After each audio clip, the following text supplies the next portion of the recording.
खुश आमदीद दूर फातिमा। शुक्रिया।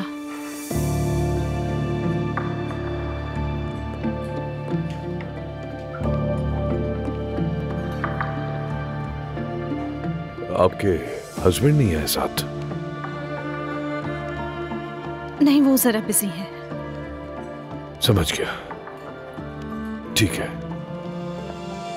मैं एक बात जानना चाहता हूँ, क्या आपके शौहर को उस दिन के बारे में पता था जब हम दोनों नुमाइश पर गए थे? यानी मैं कुछ जानना चाहता हूँ, बस इसलिए पूछ रहा हूँ। बिल्कुल पता था। उन्हें इस तरह की बातों की कोई परवाह नहीं होती अर्तुगरुल साहब। अच्छा, काफी बेफिक्र लगते हैं। ठीक है, मैं फिर मौजू पे आता हूँ। वैसे आप ठीक हैं? कल आप रो रही थी तो मैं आपके बारे में सोच रहा था। मैं ठीक नहीं हूँ अर्तुगरुल साहब। कल रात जो कुछ मैंने और मेरे खानदान ने आपको बताया वो बिल्कुल सच है। ऐसा ही हुआ था।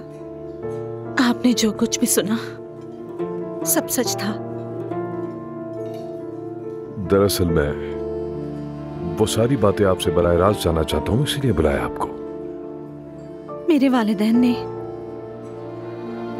मुझे एक ऐसे शख्स से शादी करने पर मजबूर किया जिसे मैं जानती ही नहीं थी, क्योंकि उनके मुताबिक इब्राहिम एक अच्छे खानदान का लड़का था।